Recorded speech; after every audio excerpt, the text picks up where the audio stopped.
The night had been settling into that heavy, pre-dawn stillness where even the neighborhood streetlights seemed half asleep. The cul-de-sac was quiet in the way only HOA-governed communities ever were, meticulously trimmed lawns frozen in darkness, identical mailboxes standing like obedient soldiers. Inside my house, the air was calm, broken only by the soft rhythm of breathing. Mine and the low, ever-alert presence of my K9s trained not for show, but for certainty. At exactly 400 a.m., that calm shattered. The sound wasn't a knock. It was a violent, heel-driven kick against my front door, the kind of sound that doesn't ask permission or wait for reason. The doorframe rattled, the security camera blinked awake, and the house shifted from sleep to lockdown in a fraction of a second. My dogs surged to their feet, muscles coiling, instincts firing faster than thought. They didn't bark, they listened. Outside, silhouetted by the porch light, stood the unmistakable outline of the HOA's CEO, known throughout the community not by her title, but by her reputation. She was the kind of authority figure who treated bylaws like personal commandments and other people's property like shared territory. In the neighborhood group chats, she was a legend. In person, she was worse. She kicked again. This wasn't about noise complaints or trash bins left out too long. This was about power. For months, the HOA board had been escalating its reach, issuing warnings that read more like threats, slipping, policy updates, under doors without votes or notice. And now, in the dead of night, the escalation had become physical. The claim, later plastered across official HOA emails, would be that she was conducting an emergency compliance inspection, that she had authority, that she possessed, or believed she possessed, a master key granting her access to every home in the development. What she failed to account for was that my home was not a shared asset, and I was not a passive resident. I was a property owner with cameras, documentation, and two highly trained K9s who did not recognize HOA hierarchy. As she stood there, pounding and kicking, the dogs positioned themselves exactly as trained, silent, focused, ready. Inside, systems logged timestamps. Outside, entitlement met reality. This was not a misunderstanding. This was the opening move in a war over property rights, authority abuse, and an HOA that had finally overstepped so far it couldn't pretend anymore. And as the sky began to lighten with the first hint of dawn, it became clear this incident would not stay contained to one door, one night, or one neighborhood. It was only the beginning. By the time the sun began to rise, the incident had already been reframed, carefully, strategically, and entirely dishonestly. While I reviewed security footage and incident logs, the HOA machinery was spinning up at full speed. Emails were drafted before breakfast, board members looped in before facts, and the narrative was being molded into something far more palatable than the truth. According to the HOA's official account, the 4 a.m. confrontation wasn't a forced entry attempt. It was an urgent welfare and compliance check. The kicking of my door was rebranded as firm knocking. The timing was justified with vague language about emergencies and potential property hazards that conveniently went unnamed. And at the center of it all was the HOA CEO's favorite phrase, implied authority. She had long operated under the assumption that repetition turned lies into policy. If she said she had a master key often enough, loudly enough, eventually people would stop questioning it. New homeowners didn't know better. Longtime residents were worn down by fines, warnings, and threats of litigation. The illusion worked, until it didn't. What she didn't anticipate was evidence. The camera footage told a different story. Time-stamped, crystal clear, and impossible to spin. The aggressive posture, the repeated kicks, the way she leaned into the door as if daring it to give way. Even more damning was her body language when the dogs moved into view behind the glass. Hesitation, followed by anger, followed by retreat masked as indignation. Behind the scenes, board members began quietly distancing themselves. Group chat messages stopped. Phone calls went unanswered. No one wanted to be tied to what was increasingly looking like a personal power trip gone wrong. But instead of backing down, the HOA CEO doubled down. Violation notices were issued within hours. Claims of obstructing HOA operations. Accusations of intimidation through animals. A fine schedule that read less like enforcement and more like retaliation. Each notice referenced bylaws, so vaguely worded they could be bent to mean almost anything, if you already believed you were above challenge. Meanwhile, neighbors began to talk. Not in official channels, but in hushed conversations on driveways and private messages sent late at night. Stories surfaced, other doors knocked on too aggressively, other threats made behind closed doors, other residents pressured into compliance simply because it was easier than fighting back. What happened at 4 a.m. wasn't an isolated incident. It was the crack in the facade, the moment when the HOA's carefully cultivated authority collided with someone who refused to play along. And as the day wore on, one thing became increasingly clear: this was no longer just about my front door. It was about whether the HOA's power existed because it was legitimate, or because no one had ever forced it to prove itself. By the third day, the conflict had shifted from physical intimidation to bureaucratic warfare. Thick envelopes began appearing in mailboxes across the neighborhood, each stamped with the HOA seal like a warning brand. Inside were clarifications, policy reminders, and conveniently timed interpretations of bylaws that suddenly expanded the HOA's reach far beyond what anyone remembered agreeing to. At the center of it all was the so-called Master Key Clause. Buried deep in the governing documents was a single, vaguely written sentence about emergency access to common interest properties. The HOA CEO treated it like a blank check, insisting it gave her unrestricted entry into private homes under any circumstance she deemed urgent. What she ignored, intentionally, were the surrounding sections that limited access, required notice, and deferred authority to actual emergency services. Paper, however, only mattered if someone was willing to read it honestly. The HOA CEO wasn't interested in honesty. She was interested in precedent. If she could bully one homeowner into compliance, she could reinforce the illusion that resistance was futile. Fines increased, deadlines shortened, threats of liens began appearing in official correspondence, written in cold, legal-sounding language designed to scare more than inform. But intimidation works both ways, and documentation has a longer memory than fear. Every letter was scanned, every email archived, every timestamp preserved. Patterns began to emerge: selective enforcement, retaliatory penalties, and sudden rule interpretations that applied only to those who questioned authority. It became clear that the HOA wasn't enforcing community standards, it was enforcing obedience. Neighbors who had stayed silent for years began forwarding their own records, photos of similar notices, emails with identical phrasing, stories of being cornered during walks or confronted over trivial issues that escalated the moment someone pushed back. The HOA CEO's behavior followed a script, and once enough pages were laid side by side, the script was impossible to deny.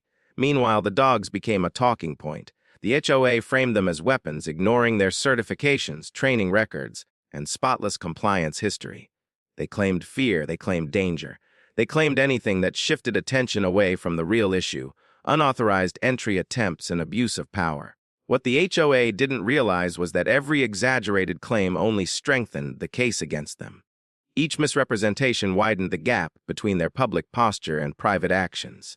By the end of the week, the neighborhood had changed. Lawns were still trimmed, trash cans still aligned perfectly, but beneath the surface, lines had been drawn, not on property maps, but in resolve. The CEO believed she was tightening control. In reality, she was isolating herself. And the next move would determine whether this remained an internal dispute or exploded into something far more public. After the emergency meeting failed to restore control, the HOA CEO shifted tactics. The confrontation moved out of public rooms and into quieter, more unsettling territory. There were no more broad announcements or open justifications, only actions that felt deliberately opaque, designed to unsettle without drawing immediate attention. It started with observation. Residents noticed unfamiliar vehicles idling near corners longer than necessary. Security patrols that once followed predictable routes now lingered near certain homes, circling slowly, headlights washing across driveways in the early hours of the morning. The message was subtle but unmistakable: someone was watching. Officially, nothing had changed. Unofficially, everything had. Emails sent to the HOA suddenly went unanswered or received curt, non-committal replies. Requests for records were delayed or returned incomplete. Maintenance approvals stalled without explanation. It was bureaucratic quiet warfare, pressure applied not through force, but through inconvenience and uncertainty. Then came the warnings. Notices appeared citing community harmony violations, a phrase so vague it could mean almost anything. The alleged offenses weren't tied to measurable actions but to perceptions. Tone, posture, non-compliance with expectations. The HOA CEO had moved beyond rules and into behavioral control, where enforcement depended entirely on her interpretation. At the center of this tightening net was the same assertion: she refused to abandon access. She continued to insist that the HOA retained emergency authority over private residences, carefully avoiding written clarification while repeating the claim verbally whenever possible. It was a calculated ambiguity. Written denial could be challenged. Spoken authority could be denied later. Meanwhile, The neighborhood grew quieter, not from submission but from coordination. Conversations moved offline. Information was shared selectively. People began documenting everything, anticipating that silence would eventually be broken by something more concrete. The dogs remained alert, ever-present reminders that boundaries still existed, no matter how aggressively they were tested. Their calm presence contrasted sharply with the increasingly frantic maneuvers of the HOA leadership. What the HOA CEO mistook for retreat was actually preparation. Because while she focused on asserting control through shadows and silence, she failed to notice the shift happening beneath her. The community was no longer reacting, it was organizing. And soon, the next move wouldn't come from her office at all. The shift happened quietly, almost invisibly, the way real momentum always does. While the HOA CEO continued relying on intimidation and ambiguity, the residents who had once felt isolated began operating with purpose. What she dismissed as passive resistance was, in reality, coordinated preparation. Documentation became the backbone of everything. Every notice, every delayed response, every unexplained patrol route was logged and cross-referenced. Patterns that had once felt anecdotal hardened into timelines. Selective enforcement was no longer a complaint. It was measurable. Retaliation wasn't speculation. It was sequential. The HOA's actions, when viewed individually, could be brushed off as administrative noise. Viewed together, they told a very different story. Requests for official records increased not chaotically but methodically. Meeting minutes were compared against actual events. Financial reports were scrutinized for unexplained expenses tied to security enhancements. Authority chains were mapped, exposing how often the CEO acted unilaterally, bypassing votes or misrepresenting board consensus. And then there was the door incident. What the HOA had tried to bury as a misunderstanding resurfaced as a cornerstone example of overreach. Video timestamps aligned with AOA emails sent later that morning. Language used internally contradicted public explanations. The claim of emergency access collapsed under its own inconsistency. The more the HOA tried to reinforce its authority, the more fragile that authority appeared. The CEO responded with sharper language and faster deadlines, but her actions lacked cohesion. Enforcement notices cited outdated bylaws. Fines were issued, rescinded, and reissued under different justifications. It was no longer confident control. It was reactive damage control. Neighbors who had once avoided conflict now spoke openly about fear tactics, late-night inspections, and verbal threats never put in writing. The silence that had protected the HOA for years evaporated, replaced by collective memory and shared resolve. Even the board itself began to fracture. Resignations were rumored. Internal disagreements leaked. Decisions once presented as unanimous were quietly walked back or blamed on miscommunication. The CEO's insistence on absolute authority was isolating her from the very structure meant to legitimize her role. By now, the HOA wasn't fighting one homeowner. It was fighting its own records. And as the paper trail thickened into evidence, it became clear that the final outcome would not be decided in driveways or meeting halls. It would be decided by people far outside the OA's control. People who cared less about perceived authority and more about documented truth. The countdown had started, and the HOA CEO was running out of places to hide. The collapse didn't come with shouting or spectacle. It came the way accountability usually does, quietly, formally, and without room for interpretation. Notices arrived not from the HOA but addressed to it. Requests for clarification turned into demands for explanation. The structure that had once shielded the HOA CEO now required answers she couldn't spin. External oversight changed everything. Suddenly, bylaws had to be read in full. Claims had to be sourced. Authority had to be proven, not implied. The master key myth, repeated for years without challenge, dissolved under direct scrutiny.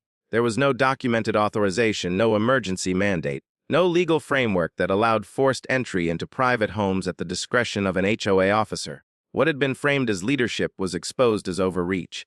The board's silence broke not in defense of the CEO, but in self-preservation. Statements were issued distancing themselves from individual actions. Emergency meetings were held without her. Legal counsel advised containment, not escalation. The power dynamic shifted decisively, and everyone felt it. Enforcement notices stopped arriving. Security patrols reverted to normal routes. Cameras quietly disappeared.